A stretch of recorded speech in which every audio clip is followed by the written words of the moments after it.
En astrología hay 10 planetas: el Sol, la Luna, Mercurio, Venus, Marte, Júpiter, Saturno, Urano, Neptuno y Plutón.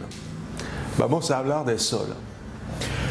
El símbolo del Sol es un círculo con un punto en el centro.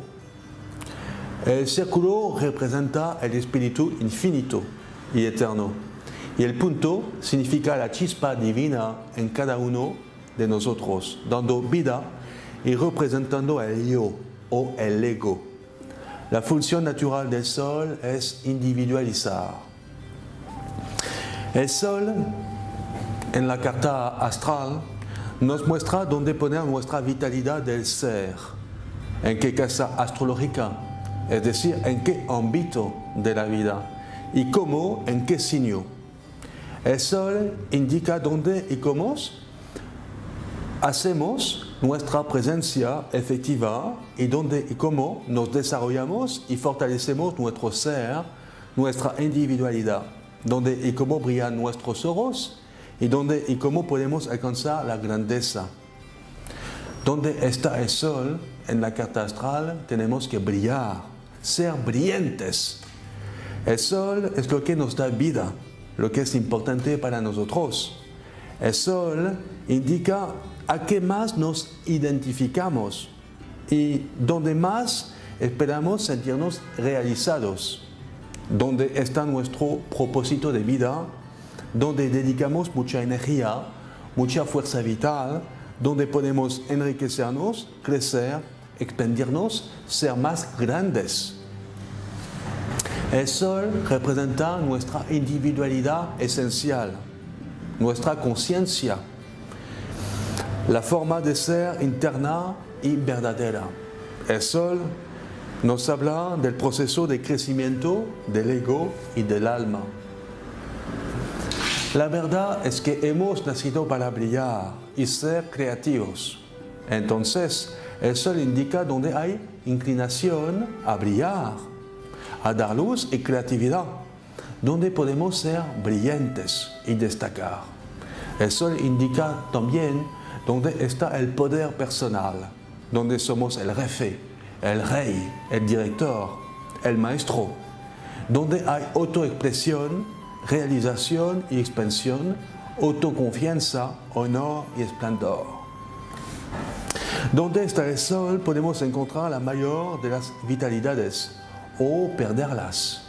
Eso depende de los aspectos astrológicos. Los aspectos negativos o desarmónicos, como la cuadratura de 90 grados o la oposición de 180 grados, alteran lo que es. Estos aspectos piden un esfuerzo, la necesidad de superar toda una serie de obstáculos, dificultades y problemas. También estos aspectos negativos inclinan a parecer y no ser. El Sol indica la necesidad de expresarnos y de llegar a ser lo que potencialmente somos. Somos seres de luz. El Sol es el objetivo de lo que debemos alcanzar, el objetivo de la vida, brillar, ser brillantes. El Sol representa la energía y las características que debemos expresar de manera creativa. Donde está el Sol podemos encontrar el mayor grado de energía vital. El Sol es la fuerza de vida, la vitalidad. El Sol es el impulso vital para ser y crear. Entonces, en la carta astral, la casa astrológica que ocupa el Sol es donde expresamos de manera más inmediata nuestro yo interno y nuestra esencia creativa. Este campo de experiencia nos da vida y es muy importante para sentirnos realizados. Entonces el Sol dice cómo somos. El ascendente, él, representa las cualidades que debemos adquirir y desarrollar en esta vida. El Sol indica cómo experimentamos la vida y cómo expresamos nuestra individualidad, nuestro yo interno. El Sol es la forma en que expresamos nuestra individualidad, nuestro poder, nuestro yo más profundo. Expresamos nuestro yo a la manera del sol.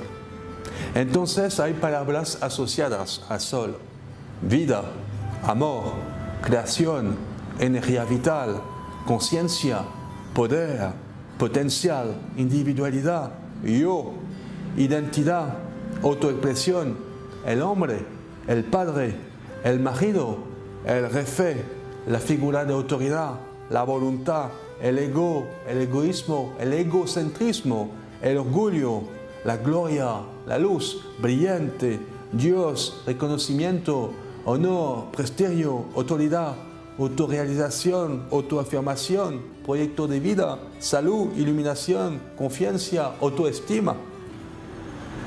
También el Sol es el planeta del signo Leo y de la casa 5 en la carta astral. En la carta astral, un Sol armónico o positivo puede dar puestos de poder, cargos públicos, el gobierno, liderazgo, una creatividad notoria, una misión social, una individualidad destacada, exitosa, una enseñanza espiritual. Y a lo contrario, en la carta astral, un Sol desarmónico puede dar una caída pública, pérdida de fama, afán de poder excesivo, autoritarismo, afán de gloria, como Napoleón Bonaparte, por ejemplo, enfrentamientos, soberbia, orgullo, autosuficiencia, falta de vitalidad física, falta de energía, exceso de exteriorización y de extraversión. Gracias.